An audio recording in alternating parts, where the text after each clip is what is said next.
Native speakers speak too fast. I have no clue what she is saying. I wish they had subtitles in real life, so I could understand this connected speech. What a nightmare. Have you ever found yourself in this situation?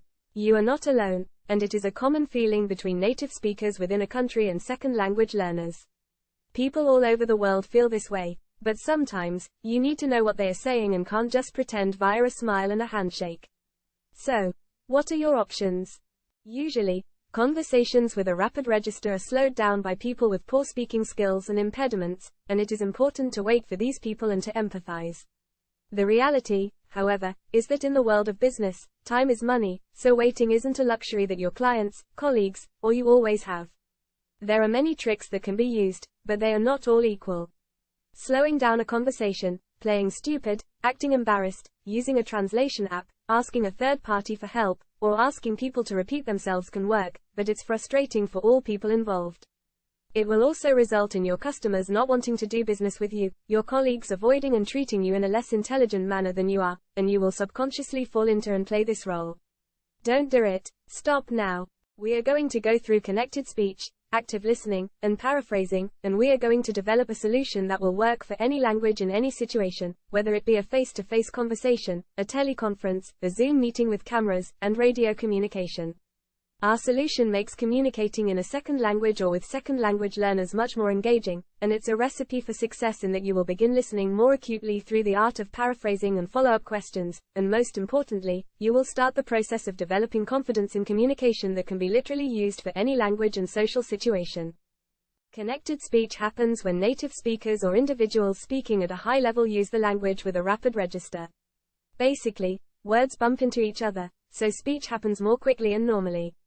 Connected speech happens in all normal conversations in a language, and it is extremely difficult for non-native speakers to understand because it hugely differs from written language. There are 5 types of connected speech: catenation or linking, intrusion, elision, assimilation, and geminates. Catenation is when the consonant sound at the end of a word is attached to the vowel sound at the beginning of the next word. Intrusion is when an extra sound is spoken between 2 words to assist in connecting them and speaking more rapidly. Elision happens when the last sound of a word is omitted or unspoken to increase the register of what is being said.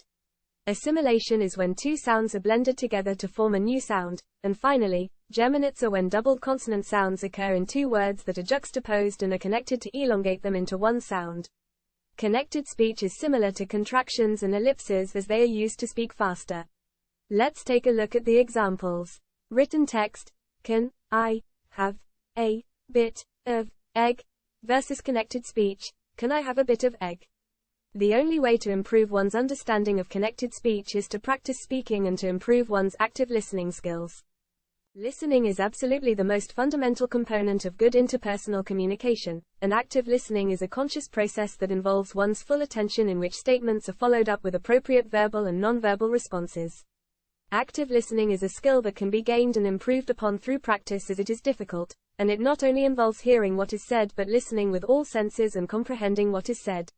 Important facts about communication and listening are as follows. Humans spend the majority of their day communicating. The longer we listen, the less we remember. Our listening capacity is larger than our speaking capacity. We only remember 15% to 25% of what is said to us, and 93% of communication is nonverbal, that is, body language and tone of voice. The vast majority of people have poor listening skills, despite the fact that we spend nearly 45% of the time we are communicating listening to others speak. The problem is simple. About 75% of people are distracted and preoccupied when listening to others, which results in them being forgetful and having poor listening skills. Listening is a skill which can be improved through concerted effort and practice. To understand what your clients and colleagues are saying in a second language, active listening is an essential skill for good communication. There are 6 things that every good active listener does, and to be good at active listening one must do these.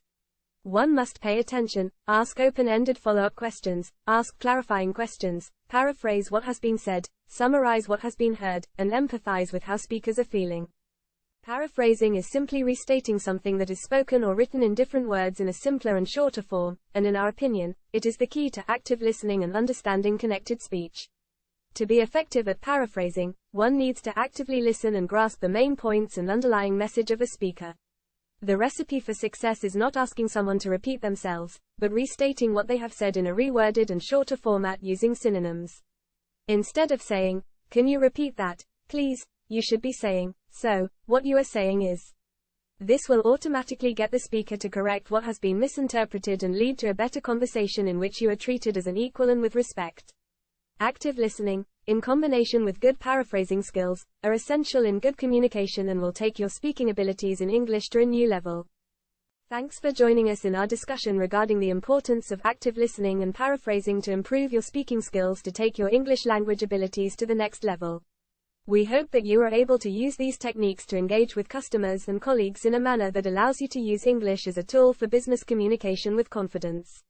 We encourage you to spend some time reviewing the links below this video's description for more information on the topic, and as always, please feel free to check out the other videos that we have posted on this channel to assist you in understanding English language learning.